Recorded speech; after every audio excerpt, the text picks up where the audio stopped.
latach 2016-2023 Polskę reprezentowali w Radzie Europejskiej premierzy Beata Szydło i Mateusz Morawiecki.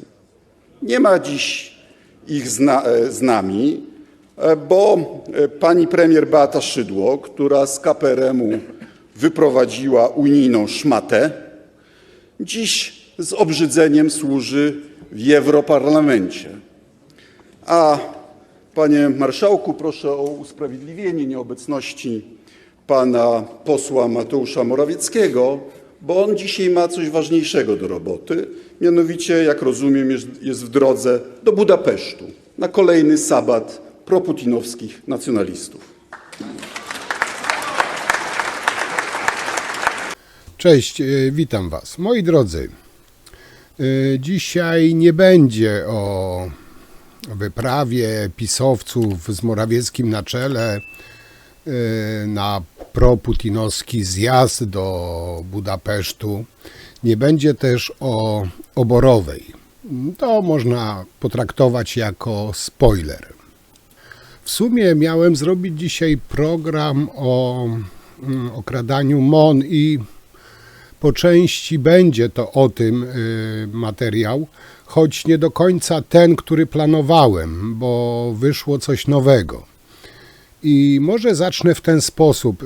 Być może zabrzmi to dwuznacznie, ale powiem Wam szczerze, że tęsknię za czasami, w których aferą w Polsce było nie wpisanie zegarka w oświadczenie majątkowe czy zjedzenie w restauracji ośmiorniczek za 80 zł.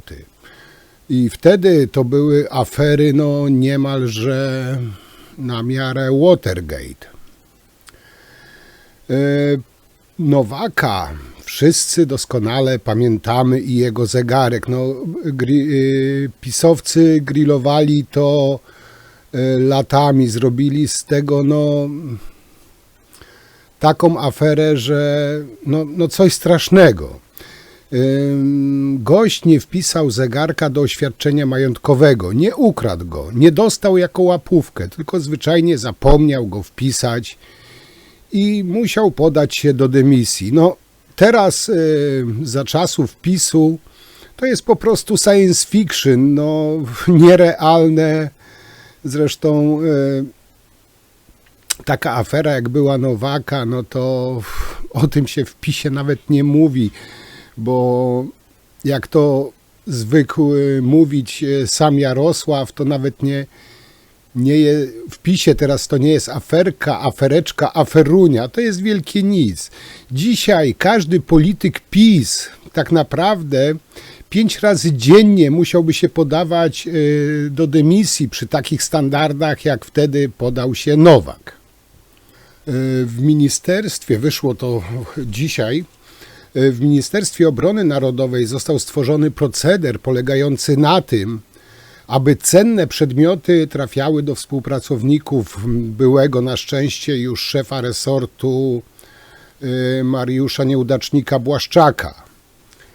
I dzisiaj Wam przekażę, podzielę się z Wami, chyba można śmiało powiedzieć bulwersującą sprawą, która dotyczy kierownictwa resortu obrony narodowej, osoby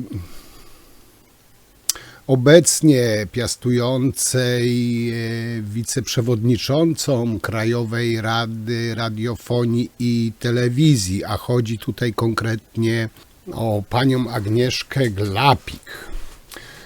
Po przegranych wyborach Błaszczak rozdysponował, podkreślam, po przegranych już wyborach, Błaszczak rozdysponował 6 milionów złotych na nagrody dla swoich współpracowników. W końcu im się należały, jak to mówiła Oborowa. Jednak wśród osób, które zażyczyły sobie nagrody, znalazły się również takie, które nie były pracownikami MON i siłą rzeczy nie mogły takiej nagrody dostać. Oczywiście nie w PiS. Wtedy pojawił się pomysł właśnie tego całego procederu zakupu drogich przedmiotów i przekazaniu ich tym osobom, jak właśnie ta pani. Służby kontrwywiadu wojskowego zidentyfikowały proceder polegający na tym, że najwyżsi współpracownicy Błaszczaka dopuszczali się nielegalnego pozyskania cennych przedmiotów, które miały być wręczane najwyższym ministrom obcych państw przez wtedy jeszcze ministra Błaszczaka. Oczywiście to miało być prezenty dla ministrów obcych państw, ale no, są osoby ważne i ważniejsze, prawda? I dzisiaj właśnie na tapecie jest pani Agnieszka Glapik, która była szefową Centrum Operacyjnego MON, a która obecnie piastuje funkcję wiceprzewodniczącej Krajowej Rady Radiofonii i Telewizji. Odbyła się też konferencja, na której Tomczyk pokazał slajdy z e-mailem, który miał być wysłany właśnie przez panią Glapik, do dyrekcji generalnej MON. I tutaj jest data 8 listopada 23 roku, 14:05. Zatytułowany, uwaga, zegarek o treści "Taki sobie wybrałam" oraz z załącznikiem ze zdjęciem zegarka. I już 4 godziny później jest kolejny e-mail, który jasno wskazuje, że taki zegarek ma zostać zakupiony na potrzeby MON w celu wręczenia go delegacji z Korei Południowej. Oczywiście zegarek nigdy nie trafił jednak do ministra z Korei Południowej i wedle informacji, które właśnie z tego audytu zostały uzyskane, trafił on do pani Glapik. Nadmienię tutaj, że w koreańskiej delegacji nie było też żadnej kobiety. No taka ciekawostka, ale kto by to sprawdzał? No, pisowcy byli pewni, że wyborów nie przegrają, więc mogą sobie robić wałki jak chcą. Zegarek ten znajduje się już w rękach prokuratury. Żandarmeria wojskowa na polecenie prokuratora, udała się na przesłuchanie do pani Glapik. Ten właśnie zegarek, który miał iść do delegacji koreańskiej, trafił przypadkowo oczywiście, lub Tusk podrzucił jej. Został znaleziony, wydany, odzyskany. No i dzisiaj jest już w posiadaniu prokuratury. No i sprawa jest rozwojowa. Zresztą wiecie co? Wrzucę wam tutaj kawałek, urywek tej konferencji Tomczyka i zaraz przejdziemy do, można powiedzieć, podsumowania. Dzisiaj króciutki materiał, bo nie mam za wiele też czasu, ale też nie chcę was zaniedbywać. Weźcie sobie, obejrzyjcie tą konferencję, ona też wiele więcej już wam wniesie w tą sprawę. Jak państwo wiedzą, od połowy grudnia w Ministerstwie Obrony Narodowej trwa całościowy audyt zamówień planowanych przez resort obrony, ale także działalności podkomisji Antoniego Macierewicza. Natomiast również wszystkich innych czynności prowadzonych w Ministerstwie Obrony Narodowej. Do tej pory zidentyfikowaliśmy szereg nieprawidłowości, co jak państwo wiedzą zawsze kończy się zawiadomieniem do prokuratury.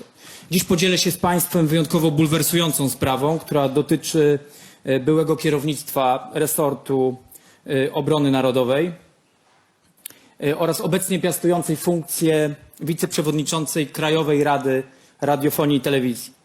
Szanowni państwo, po przegranych wyborach minister Błaszczak rozdysponował 6 milionów złotych na nagrody dla swoich współpracowników.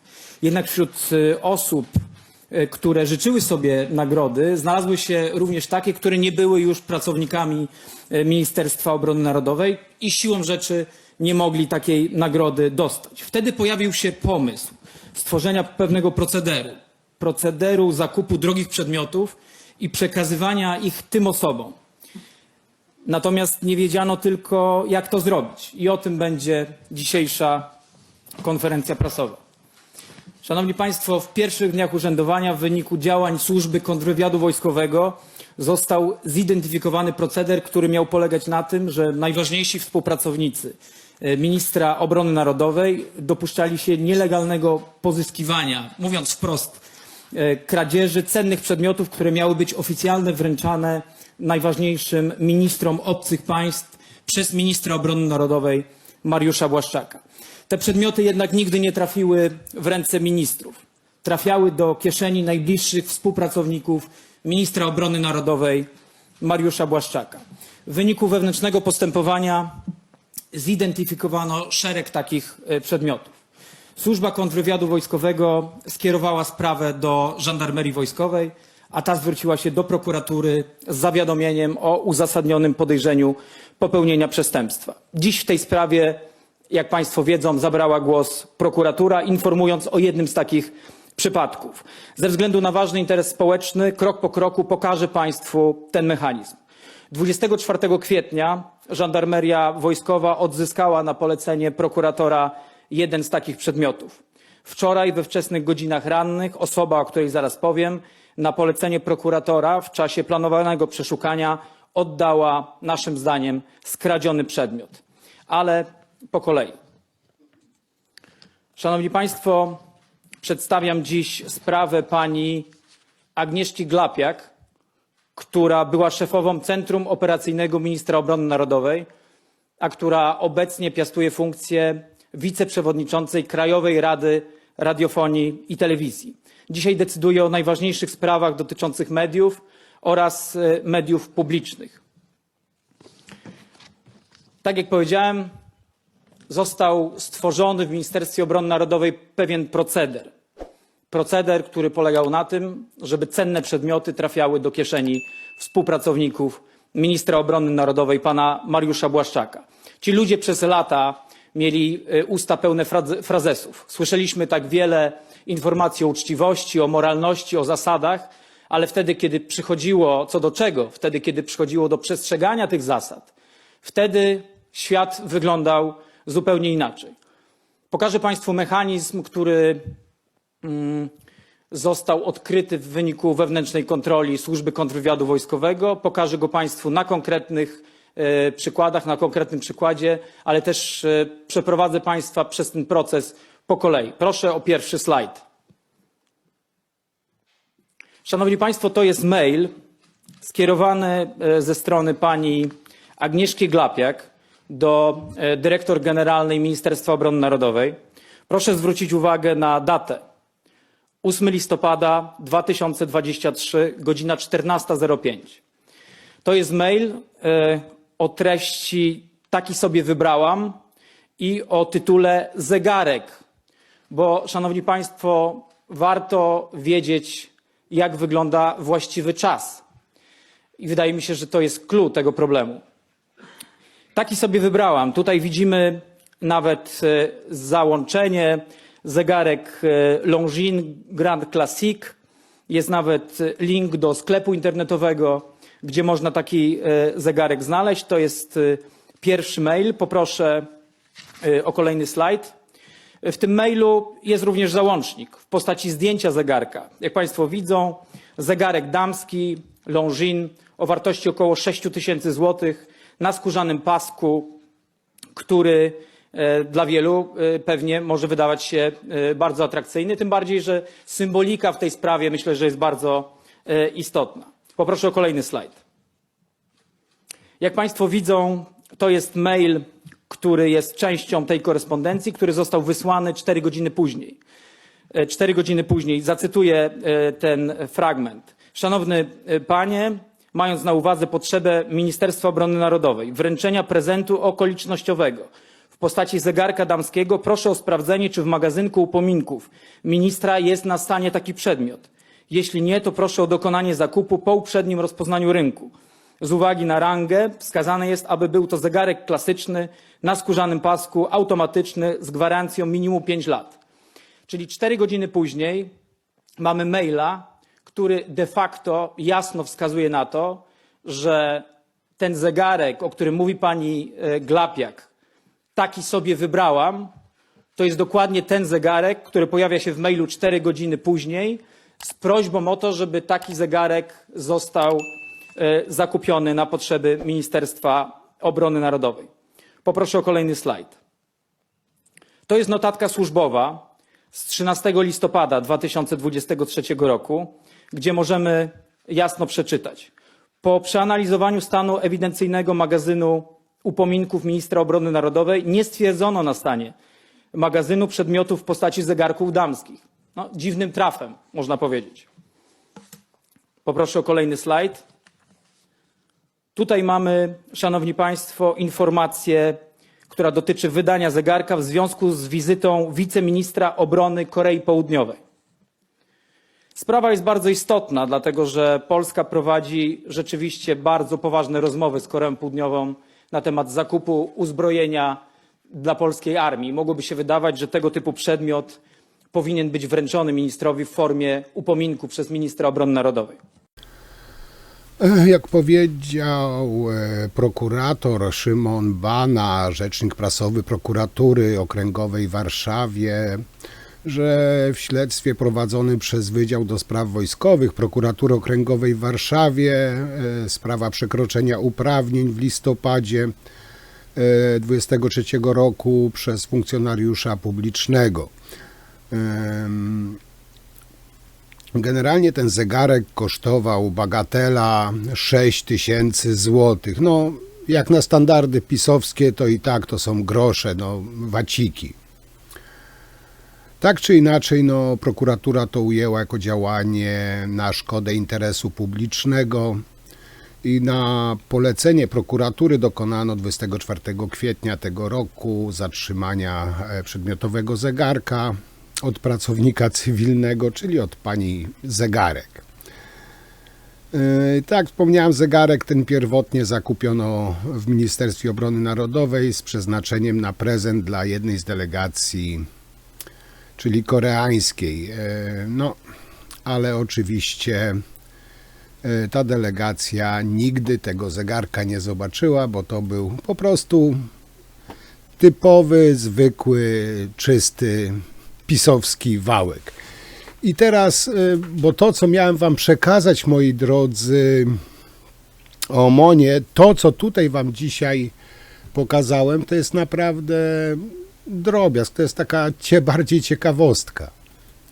Bo takich wałków na te 6000, 7000 to są na pisowców, musicie przyznać, drobiazgi. No, tylko dałem tu porównanie zegarek Nowaka, który on nigdzie nie wyłudził, nie dostał w jakiejś łapówce, po prostu go nie wpisał do oświadczenia. Nowak podał się do dymisji, pisowcy rozkręcili aferę. Tutaj nie udało mi się znaleźć, ale widziałem wcześniej ten wywiad. Kaczyński jak zwykle twierdzi, że nic o tym nie wie, że nic takiego nie było, że to żadna afera. Standard.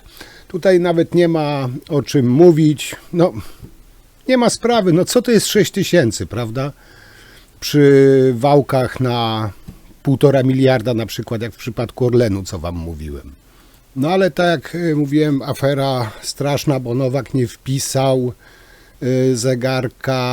zegarka za 5000 złotych. Tutaj macie jegomości z PiS-u oczywiście, być może o tym nawet nie wiedzieliście, no bo przecież to żadna afera, to nic wielkiego. Porzucek, to ten pan w górnym lewym rogu. Zapomniał, przez przypadek oczywiście, wpisać zegarka Omega za 15 000 złotych. Paluch, pani Paluch. Kariter, bagatela 25 000 złotych. Dworczyk, Rolex, 100 000 złotych. Jabłoński, Omega, 20 000 złotych. I teraz wiecie, co mam na myśli? Oni nie wpisali tych zegarków, zapomnieli lub wyleciało im z głowy i kwoty 15 000, 25, 100 000, 20 000. Nie było nic, nie było żadnej afery, nie ma o czym rozmawiać. Nowak zapomniał wpisać zegarka, który dostał od żony w prezencie za 5 000. Musiał się podać do dymisji i afera zegarek Nowaka. Przecież to parę lat się ciągnęło. I zobaczcie teraz standardy właśnie. Macie jaskrawe porównanie. Już nie mówię o tej pani dzisiejszej bohaterce, która dostała zegarek z MON, który se wybrała, który miał niby być na delegację koreańską. No to już jest jawna kradzież w biały dzień. No ale pamiętajcie, ośmiorniczki za 80 zł i zegarek Nowaka za 5 000 to są afery tysiąclecia, bo PO takie złe, bo przy ośmiorniczkach powiedziało kilka brzydkich słów i zjadło ośmiorniczki za 80 zł. Tutaj chyba nie mamy co porównywać, prawda? Te drobne 100 000, 15 000, 25 czy tej pani naszej dzisiejszej bohaterce 6 000, która sobie wybrała zegarek i MON jej kupił. Mimo że nie była nawet pracownicą MON-u już wtedy. Co tu więcej dodać? Powiem tak, nic dodać, nic ująć. Zawsze od początku mówiłem, jest to partia złodziei, Hunów i bezczelnych sukinsynów, którzy potrafią skłócić Polaków, żeby ochronić własne dupska, żeby być przy korycie i dalej okradać Polaków. I ja tego zdania nie zmienię. Tutaj może, co niektórzy mogą sobie na mnie psy wieszać do woli. Ja po prostu mam takie o nich zdanie i jeśli coś porównuję, nie popieram złodziejstwa w żadnej partii, ale w każdej partii jest złodziejstwo. I to tutaj nie czarujmy się. W każdej partii jest złodziejstwo, tylko skala. Złodziej zawsze będzie złodziejem, to jest fakt niezaprzeczalny, ale skala tego złodziejstwa, PiS chyba pokonał wszystkich i długo będzie w czołówce. I najciekawsze to, że są ludzie, którzy ich jeszcze bronią, są ludzie, którzy na nich głosują, czyli okradając budżet państwa, okradają nas, Polaków, podatników, czyli okradają, to tak jakby w rodzinie był złodziej, wynosił ci z domu pieniądze, okradał cię, a ty byś go jeszcze klepała po plecach i super, przyjdź jeszcze raz mi coś ukradnij. To jest mniej więcej na tej zasadzie. Ale jak ktoś na złodziejstwie zbudował partię, zebrał do tej partii bandę kanciarzy, złodziei, oszustów, to nie ma co się dziwić, że potem oni się będą chwytać wszystkiego, oczerniać każdego. I u siebie nie zobaczą właśnie, tak jak na przykładzie tych zegarków tutaj, których nie wpisali. Ale będą rozkręcać aferę tysiąclecia z zegarkiem Nowaka. To jest właśnie sposób działania, sposób działania pisowców. I chyba tyle. Jeszcze powiem wam na koniec w sucharze dnia taka króciutka historyjka, jak powstało PiS i zobaczcie, że to wszystko się zazębia. Ja wam już dziękuję bardzo. Postaram się jeszcze może w sobotę, bo jutro nie, jutro mam urodziny. O rok starszy jestem, moi drodzy. Moi drodzy, jutro nie robię, bo jutro będę miał pewnie gości, życzenia i tak dalej. Kolejny kroczek, no nie będę, o rok starszy będę, może powiem tak. Także jutro na pewno materiału nie zrobię, ale w sobotę się postaram zrobić. Także zapraszam Was serdecznie.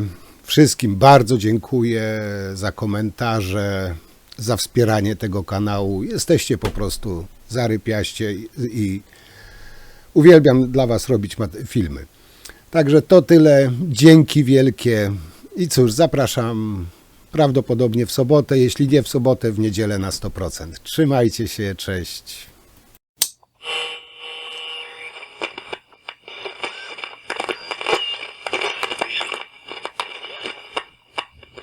W latach 90. to właśnie Kaczyński miał skorzystać na transformacji ustrojowej, wychodząc z workami pieniędzy z pierwszych lat III Rzeczypospolitej. W latach 90. w resorcie budownictwa, którym kierował wówczas Adam Glapiński, obecnie wybrany przez Prawo i Sprawiedliwość prezes Narodowego Banku Polskiego, powstał projekt ustawy, która umożliwiła przejęcie w spadku nieruchomości po RSW. Po przyjęciu tej ustawy Fundacja Kaczyńskiego kupiła po atrakcyjnej cenie 4 nieruchomości i działki w centrum Warszawy. To właśnie z Fundacji Prasowej Solidarność wyłoniła się później spółka Srebrna, która stała się kluczowym elementem biznesowego imperium związanego z Kaczyńskim. Ta spółka zajmuje się wynajmem i dzierżawą nieruchomości pozyskanych po komunistach. Pracują w niej najbardziej zaufani współpracownicy Jarosława Kaczyńskiego. W latach, gdy ugrupowanie Kaczyńskiego znalazło się na marginesie polityki, Srebrna pozwoliła przetrwać ludziom prezesa Prawa i Sprawiedliwości. Zakup budynku przy Nowogrodzkiej za 2 200 000 nowych złotych, a sprzedaż za 34 miliony, to tylko najbardziej dobitny przykład transakcji, które obnażają skalę potencjalnego wzbogacenia się wokół spółki Srebrna. Dodatkowo, planowany wieżowiec na działce przy Srebrnej, wyceniany na ponad 1 miliard złotych, to projekt, który mógłby przynieść kolejne gigantyczne zyski. Krążą pogłoski, że spółka powiązana z Jarosławem Kaczyńskim zamierza wkrótce wrócić do tego projektu porzuconego w związku z kampanią wyborczą w 2018 roku. Właścicielem Srebrnej jest Instytut Lecha Kaczyńskiego, fundacja, która wyrosła z Fundacji Prasowej Solidarność. Członkiem Rady Instytutu, czyli organu kontrolnego fundacji, jest sam Jarosław Kaczyński. Prezesem Instytutu jest zaś osoba z najbliższego kręgu prezesa PiS, co dodatkowo podkreśla jego wpływ na działalność całego holdingu. Instytut, będąc wspólnikiem większościowym spółek Srebrna i Srebrna Media, pełni kluczową rolę w biznesowych przedsięwzięciach związanych z Kaczyńskim. Sieć interesów byłego premiera rozszerzyła swoje wpływy na media, stając się właścicielem spółki Słowo Niezależne. Ta z kolei jest właścicielem prawicowej telewizji Republika, co pokazuje, jak szeroki jest zakres interesów biznesowych związanych z Kaczyńskim.